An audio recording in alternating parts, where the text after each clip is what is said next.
महादेवा श्रीमात्रे नमः। Welcome to our channel Times Bhakti. Shriram Ram रामेति रमे रामे मनोरमे सहस्रनाम तत्तुल्यं रामनाम वरानमेत्।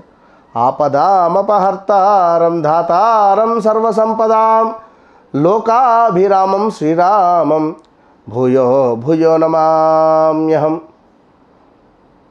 ఎంత అద్భుతము అంటే శ్రీరామచంద్రుల వారి యొక్క మంత్రాలు కానీ వారికి సంబంధించినటువంటి పూజలు కావచ్చును, వారికి సమర్పించినటువంటి ప్రతి విషయము కూడా మధురము ఎంతో అద్భుతము. మనము కొలుచుకునేటువంటి శ్రీరాముల వారి కళ్యాణ మహోత్సవం. ఇక్కడ శ్రీరాముడు యుగ పురుషుడుగా, ఆయన జీవితం ఒక ఆచరణాత్మకంగా, ఆయన ఏకపత్నివ్రతుడుగా కీర్తి పొందినటువంటి వారు శ్రీరాముల వారు. సో అందరూ కూడా రామ కళ్యాణములో పాల్గొనే ప్రయత్నం చేయండి. ఈ సందర్భంగా దేశ వ్యాప్తంగా కూడా మనకు తప్పకుండా శ్రీరామ శోభాయాత్రలు నిర్వహిస్తారు, అందరికీ తెలుసు. అయితే జీవితంలో ఎదురయ్యే అనేక సవాళ్ళు కావచ్చును, మనకు సమస్యలు, కష్టాలు, బాధల నుండి విముక్తి పొంది బయటపడడానికి కూడా ఈరోజు అద్భుతమైనటువంటి రెమెడీస్ ఉన్నవి. సో కొన్ని పనులు మనం చేయడం వల్ల జీవితంలో కష్టాలు దూరాలై సుఖాలు దగ్గరగా వస్తున్నాయి.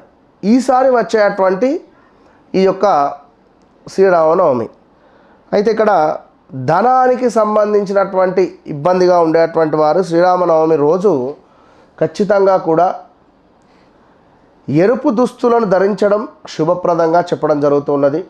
ఒక ఎర్రటి వస్త్రంలో 11 గోమతి చక్రాలు, 11 కరివేపాకులు, 11 లవంగాలు, 11 భక్తీసలు అంటారు. వెనుకటి కాలంలో భక్తీష అంటే చక్కెరతో చేసేటువంటి అదొక పదార్థం. భక్తీషలు 11 పెట్టి ఆ వస్త్రాన్ని లక్ష్మీదేవికి శ్రీరాముడికి సమర్పించడం వల్ల ఒక గిన్నెలో నీరు తీసుకొని చక్కగా కూడా 108 సార్లు నీరు తీసుకొని అందులో ఈ యొక్క చేతిని పెట్టి 108 సార్లు కూడా మనము శ్రీరామ రక్ష మంత్రాన్ని పఠించి ఆ నీటిని చక్కగా కూడా ఇంట్లో నలుమూలలలో కూడా చల్లడం వల్ల ధన లాభము అనేటువంటిది కలగబోతుంది అని మనకు చెప్పబడుతూ ఉన్నది. ఆర్థిక నష్టాలు తొలగిపోబోతున్నాయి ఈ విధంగా చేయడం వల్ల. ఇక ఎవరైతే వ్యాధుల నుండి విముక్తి పొందాలి అనుకుంటున్నారో, దీర్ఘకాలిక వ్యాధులు, ఎప్పుడూ ఏదో ఒక వ్యాధితో బాధపడేటువంటి వారు శ్రీరామనవమి రోజు మీకు చక్కని పరిష్కారం చెప్తున్నాను. ఈ పండుగ రోజు సాయంత్రం ఆంజనేయ స్వామిని దర్శించి తర్వాత హనుమాన్ చాలీసా పఠించండి. ఇలా చేస్తే రోగాల బెడద అనేటువంటిది తగ్గుముఖం పడుతుంది అని చెప్పి మనకు చెప్పడం జరుగుతున్నది.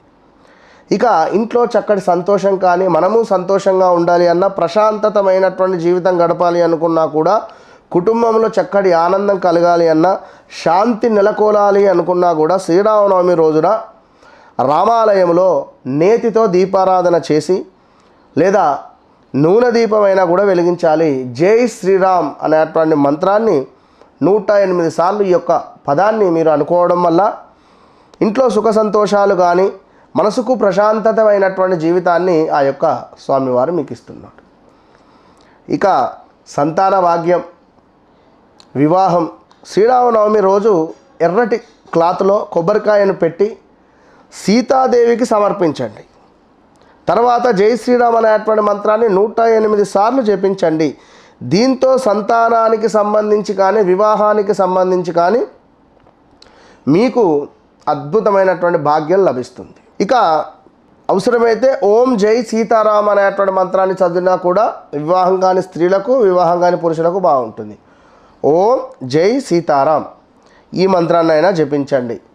ఇక తప్పకుండా కూడా ఈరోజు శ్రీరామ రక్షా స్తోత్రాన్ని పఠించడం వల్ల రాముల వారికి చిత్రపటానికి గంధముతో అలంకరించడం వల్ల, బెల్లం పానకాన్ని దేవునికి నైవేద్యంగా సమర్పించిన తర్వాత కుటుంబ సభ్యులు అందరూ కూడా స్వీకరించాలి. తులసీ దళంతో రాముల వారికి, మారేడుతో సీతమ్మకు, తమలపాకులతో హనుమంతుణ్ణి పూజించాలి అని మనకు చెప్పడం జరుగుతున్నది.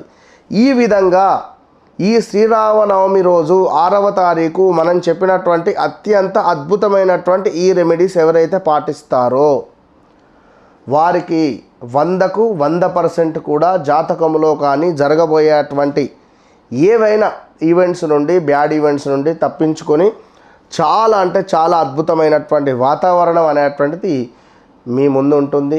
దగ్గరలో ఎక్కడైనా అన్నదానం జరిగినా కూడా దానికి సంబంధించి మీ వంతు సహాయం కూడా చేసే ప్రయత్నం చేయండి. మన వద్ద కూడా అన్నదానం జరుగుతూ ఉంటుంది. తప్పకుండా వీడియోస్ కూడా మేము షేర్ చేస్తాం.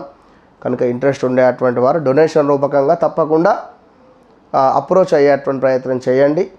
All the best.